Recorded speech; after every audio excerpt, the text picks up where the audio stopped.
L'ADIR et RFO, avec le concours de l'Europe, l'État et la région, vous présentent les nouveaux défis.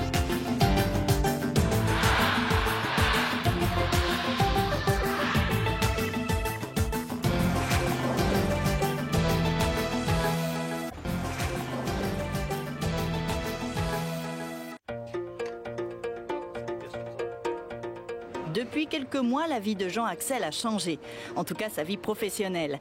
Il est technicien et s'occupe de maintenance dans cette usine. Un nouvel outil a considérablement amélioré ses conditions de travail. Ce qui ravit Jean-Axel Fontaine, ça ne s'invente pas, c'est une fontaine de dégraissage toute neuve et bio.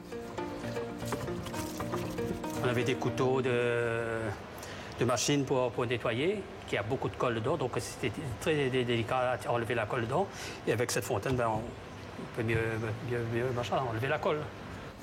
Une fontaine comme celle-là ressemble à un grand lavabo dans lequel on nettoie les pièces grasses ou salies par de la colle.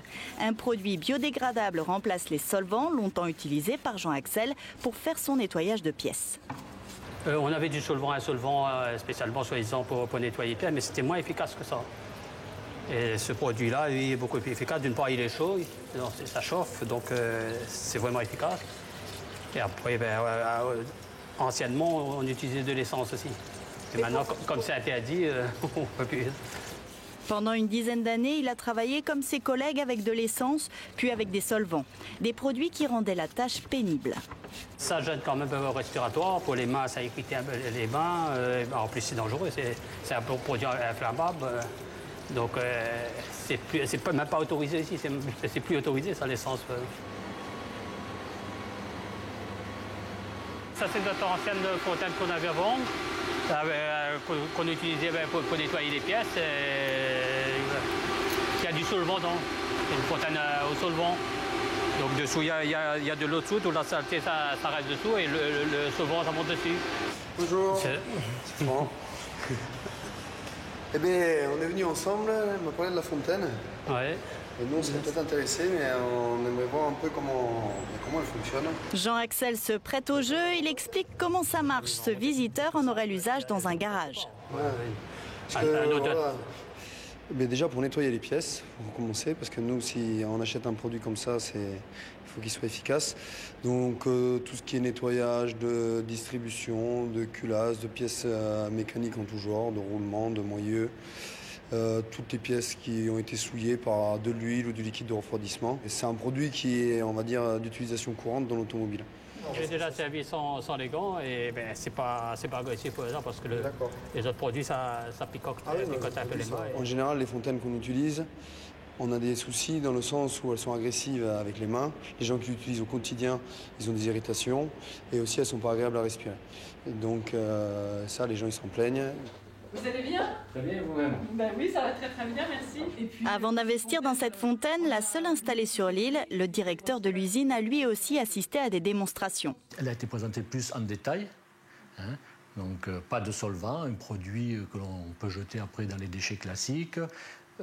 Pour les travailleurs, un produit moins nocif, donc qui attaque moins de protection.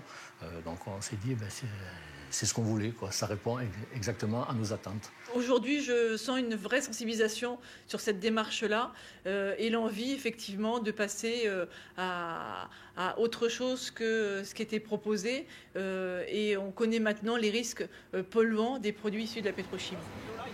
Les produits biodégradables utilisés dans l'usine sont plus agréables pour les ouvriers.